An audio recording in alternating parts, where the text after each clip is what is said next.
Very good. We're very pleased to have today educator and activist Robert Green. Thank you, Robert, for agreeing to participate. We're pleased to have you. Well, it's a great And, pleasure to be here. and I'd like to start off by asking some background questions purely for context to give people Yep. an idea who you are a little bit and your background. So we'll start off by asking, where were your parents born? So my dad was born in Brockville, Ontario, and my mother not too far from there in Perth, Ontario.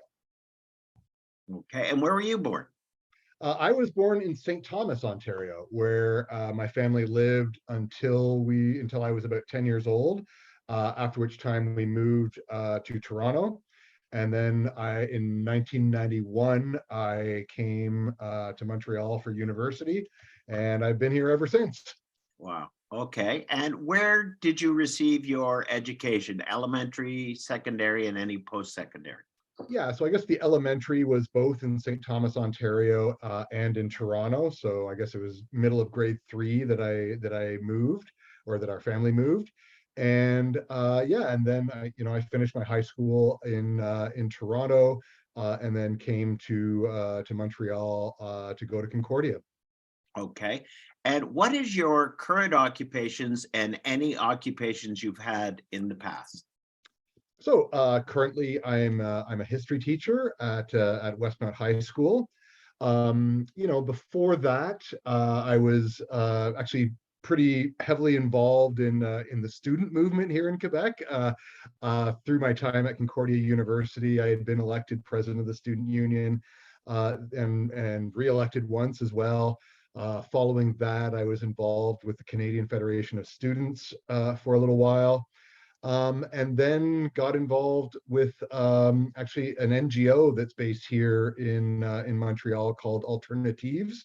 And it was with them that I went to Senegal for sort of two internships. One of them involving sort of web design and sort of bringing web design skills to some of the partner organizations in Senegal, and the other had to do with sort of a popular organizing a series of popular education workshops having to do with sort of issues involving globalization and the International Monetary Fund and World Bank policies in Africa.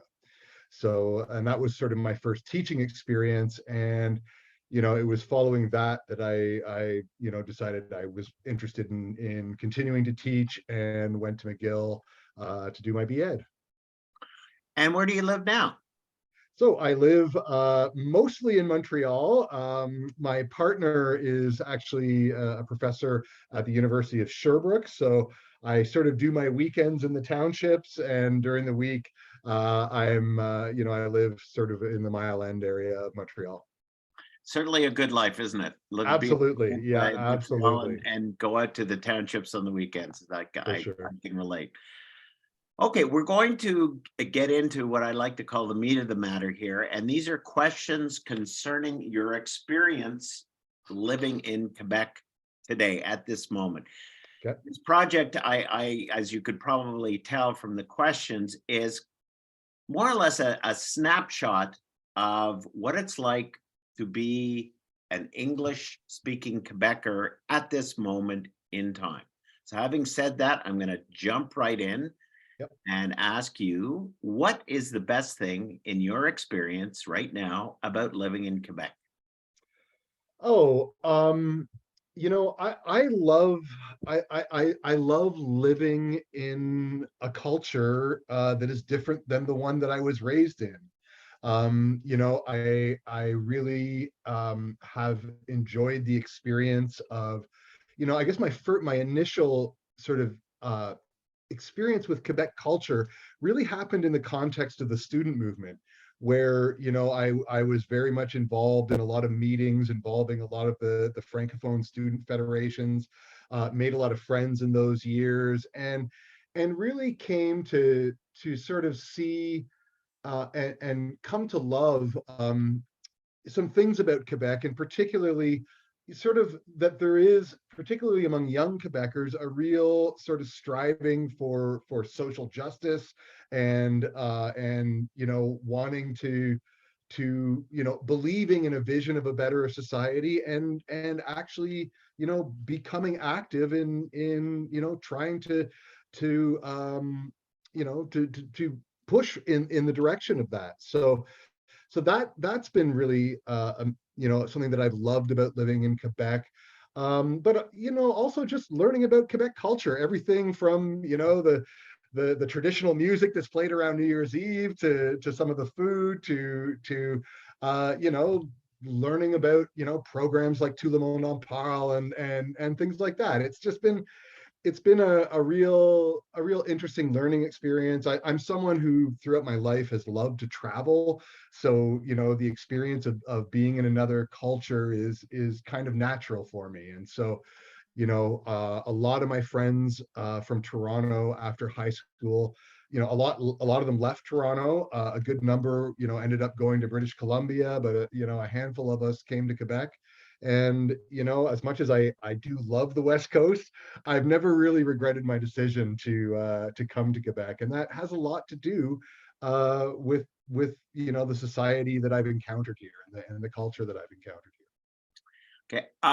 The second question, a lot of people have trouble with, makes them stop and think. Certainly, if I was asked the next question, I would have trouble. But having said that, I'm going to ask you to respond as the question states. However, you are free to elaborate in as much as possible on your response. So having said that, I'll just ask the question. Describe your relationship to Quebec in a single word. Um, hmm, hmm, hmm. In a single word, I suppose, you know, complex or mixed kind of sentiments. Like I have some very conflicting emotions about Quebec and Quebec society. Like, on the one hand, as I just explained to you, I am very interested in Quebec culture and I've been very interested in some of the politics that go on in this province. However, I guess in more recent years, and this is, I think, really the product of a transformation that has happened in the Quebec nationalist movement. So when I guess, first became aware of Quebec nationalism, I was very much attuned to the fact that it had sort of strong social democratic roots. And my biggest concern about it was that it was sort of shifting away from those social democratic roots towards what we could sort of call neoliberalism. And where so I was involved in the student movement right at the time. There was a lot of very deep cuts to education happening, a lot of talk about privatization, and a lot of tax cuts being doled out to the wealthiest members of our society.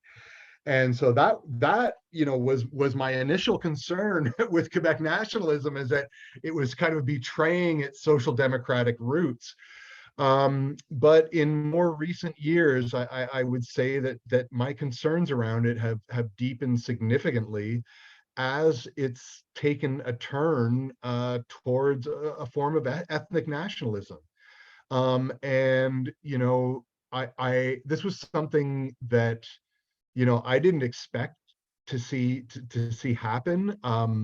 My initial impressions of Quebec society was that it was a very open society in many, many ways.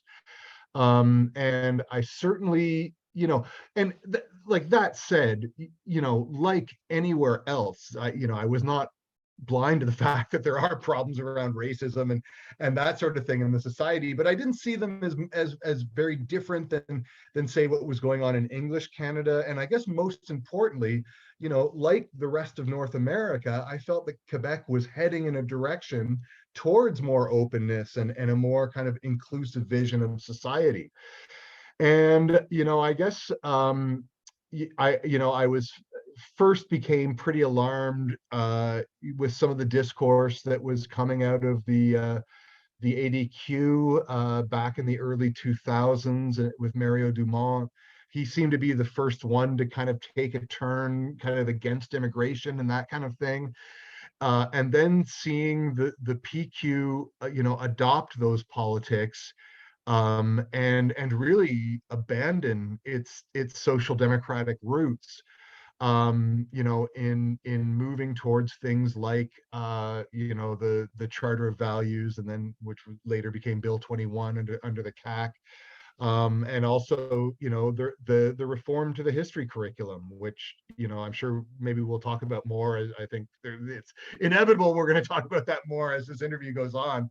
But, as a history teacher, who does have a very inclusive vision of Quebec society and what it should be, this curriculum has me extremely worried, for this society, and specifically for some of my students and their place in this society. Okay. Now, where do you feel most at home in Quebec? For example, in communities based on language, culture, profession, or geographic location? Well, I would say in many ways, my geographic location reflects where I'm culturally most comfortable. So, the neighborhood that I live in, Mile End, is both, fairly multicultural, but it's also, multilinguistic. I would say it's predominantly francophone, but there is still, a significant handful of anglophones, as well as people from other parts of the world who are speaking other languages.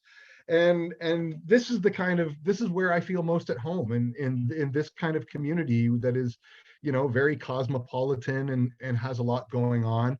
And I wouldn't, for example, feel as comfortable, living in a more sort of homogenous part of the province, whether that be, for example, the West Island, although even the West Island's becoming, much more diverse, but, historically it's more of an Anglophone, stronghold. Um, so I wouldn't feel as comfortable there, nor would I feel as comfortable in a community that is, strictly pure langue Québécois. Okay, fair enough. Now, the next question, I'm going to preface it by letting you know that it's a two-part question. And the second part of this question has caused people to ask me, what are you talking about when you say the official definition in Quebec? And my response to that is, it's what you perceive the official definition in Quebec. For example, it can be the provincial government's definition, the federal government's definition, your peers' definition, the media's definition, what you perceive to be the official definition in Quebec. So having said that, I'll ask the question in both its parts. How would you define a Quebecer or Quebecois or Quebecoise? And do you think the official definition in Quebec includes you? Okay, so this is like, I guess, I think I have to give a very nuanced answer to this, because, like, first of all, I think a Quebecer is anybody that lives in Quebec. It's that simple. Our model of citizenship in a modern democratic society, does not involve, tests of loyalty or ethnic, blood quotients or anything like that. It's like, you live in this territory, you are a citizen of that territory. However, I do believe that there is Quebec's history is a very particular one, and it has involved significantly the story of several groups that have identified as nations, and that includes the Francophone nation, in addition to indigenous nations, and what we could call sort of an Anglophone nation. So in that sense, I think that the term Quebecer must include everyone. But, I also believe that that shouldn't erase sort of the history of this national consciousness that has developed in Quebec around the French language, or indigenous cultures for that matter, right? So yeah. Okay. Now, that kind of leads into the next question. Has your sense of identity as a Quebecer, Quebecois, Quebecoise, what I have to be very careful with my terminology here, changed over the years? And if so, in what ways?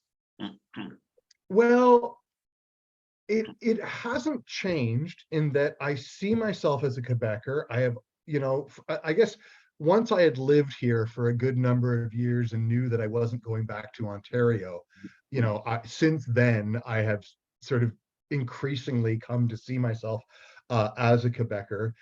But I would just say that I've become increasingly aware that there are forces in this society that seek to exclude me from that category, along with many of the students that I teach, and that is a really disturbing reality to me. It's a reality that I reject. I do not accept their definition of a Quebecer, but I'm aware that that's out there, and that many of these people are extremely vocal, and yeah, I find it extremely worrisome, for the society as a whole. Like I have been mentioning, this is a particular concern for the students that I teach, but I think this is a worry for the society as a whole. And that leads us right into the next question, which is, what are some of the most difficult things about living in Quebec today? Yes, it is navigating that new form of ethnic nationalism. And I like I don't like when members of the English community take sort of too much of a reactionary position towards those politics, and then will sometimes seek to paint all francophone Quebecers with the same brush. So for me, it is really important to always keep in mind that these ethnic nationalist politics are, for the most part, not supported by young Quebecers, and for the most part, not supported by urban Quebecers. That this is, the project of a political party that sees its base as a largely francophone, white, and rural population, and it's speaking to them. And I think in the worst way imaginable, it's speaking to their lowest values and their most sort of irrational fears, rather than providing them a vision of a political project around which we can all agree and work towards, which was at least the vision of previously of the Parti Québécois. But sometime over the course of the 2000s, that went out the window, sadly. Yeah. Now we're going to drill down just a little bit here. Yep. And in recent years, members of Quebec's Francophone majority have identified a number of linguistic and cultural threats. Which of these concerns do you share and support, and which of these concerns make you feel excluded or targeted?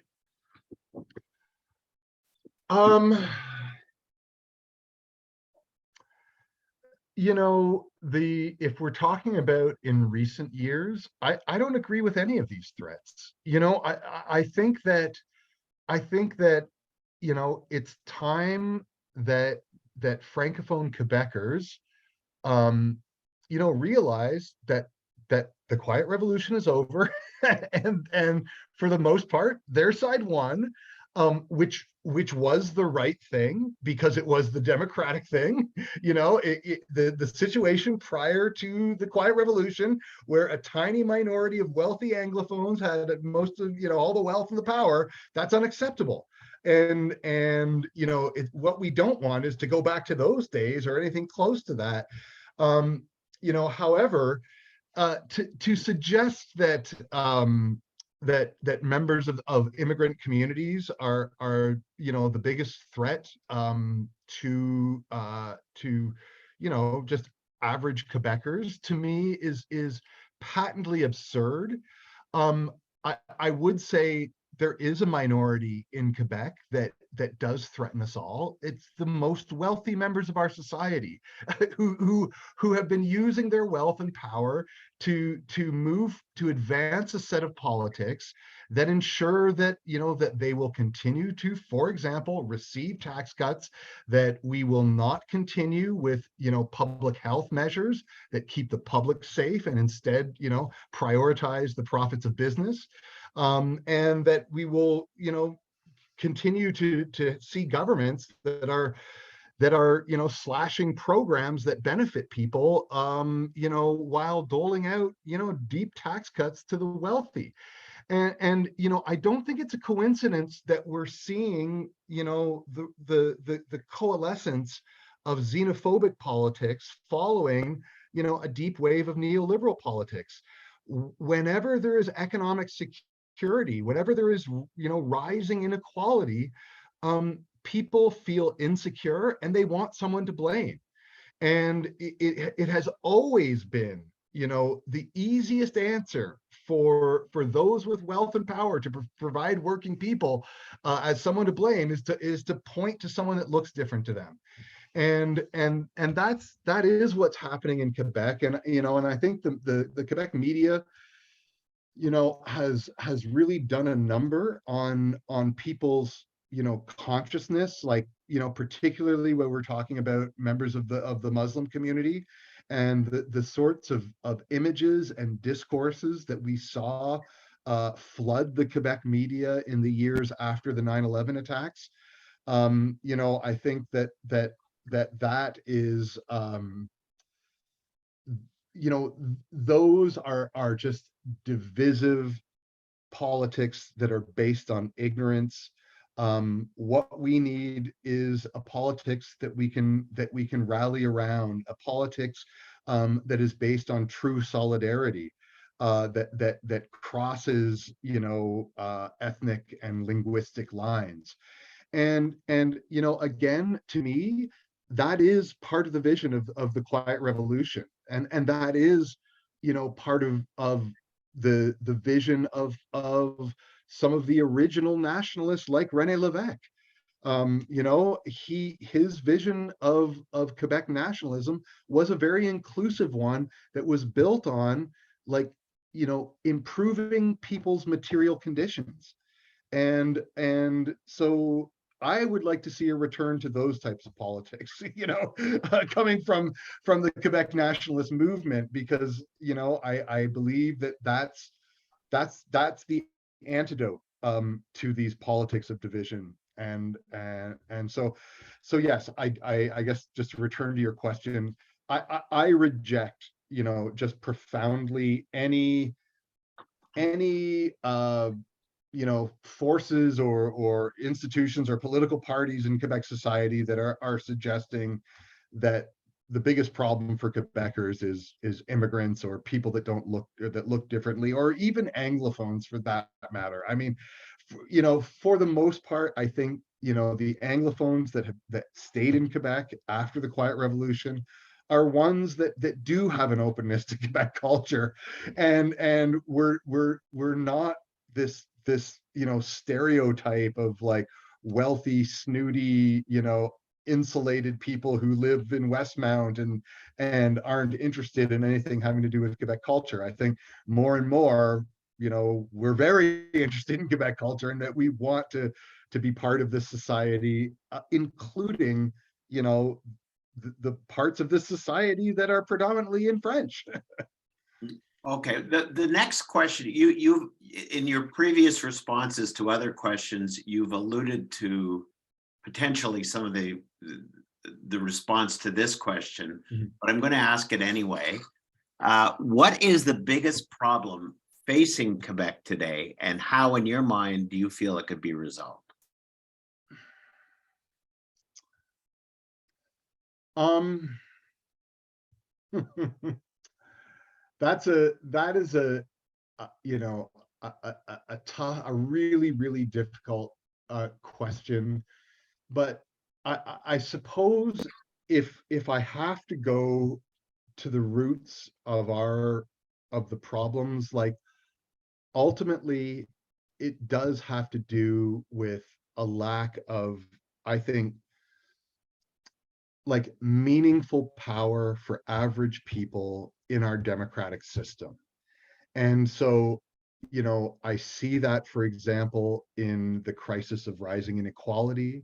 I see that in the crisis related to climate change.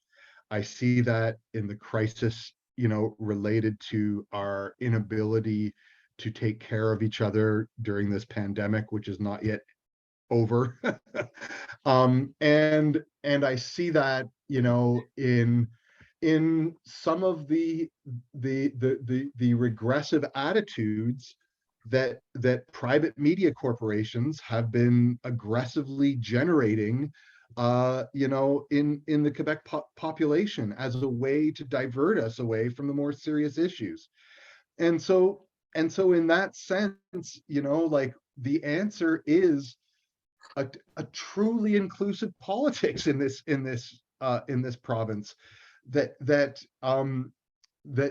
is built around social solidarity. That, to me, like, that's the answer to all of this, because exclusion, alienation, inequality, all of these forces, like, they lead us in one direction, and it's not a good one. And so, I think it's time, we need to turn the ship around, because we're heading in a direction that just, is going to get worse and worse. And those consequences are going to pile up predominantly on the shoulders of the most vulnerable members of our society. And that's something we all have to resist.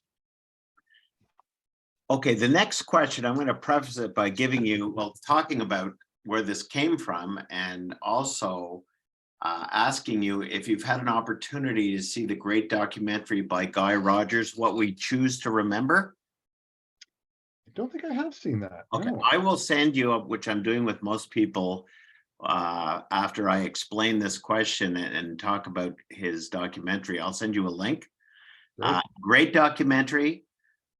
Puts things into perspective, and the very clever choice of wording for the title, What We Choose to Remember, caught my ear Yeah, when I as a thought I history was. teacher, my ear is has Yeah, been yeah. caught. But it's very, very fairly done. It's Quebec, as seen the subtitle, Quebec, Waves of Immigration.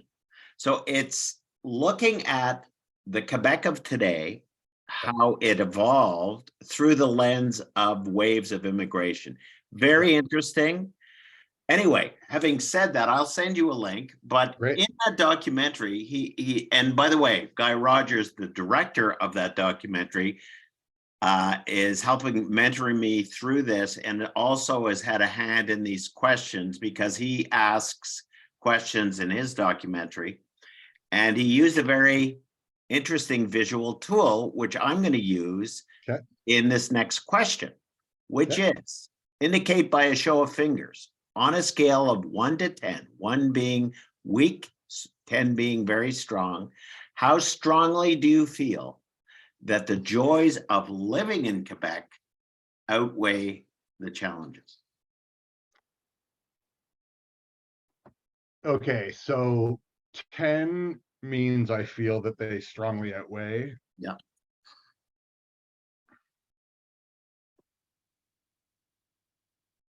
It's a good question.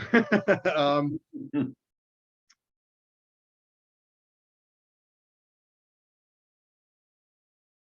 Yeah, I guess I'd say a 4. Okay, fair enough. Okay, is there anything else that you would like to say about your sense of identity or belonging in Quebec? Well, I guess eh, just to kind of drive home that that the change has really mirrored the orientation of the Quebec nationalist movement. That my introduction to Quebec nationalism was not the nationalism that we know today. And it was a nationalism I could feel a lot more comfortable with and even included in. But that today, I Quebec nationalism to me is almost synonymous with racism, like straight up, like and the strongest nationalist voices I see out there are generally advocating, things that are reprehensible and that I thought our society, or like Canadian society as a whole had moved past, but sadly not. So so yeah, I think it's these are very worrisome times, but I will say though I'm not without hope. Like the fact that I do sometimes feel that this is like the last gasp of this kind of regressive ethnic nationalism, and that Legault is just milking every bit of electoral juice he can out of it, before the generation of people who respond to those politics just die off. you know and a new generation of Quebecers comes forward that just rejects those ways of thinking completely. They still want to protect the French language, but not on the backs of other people.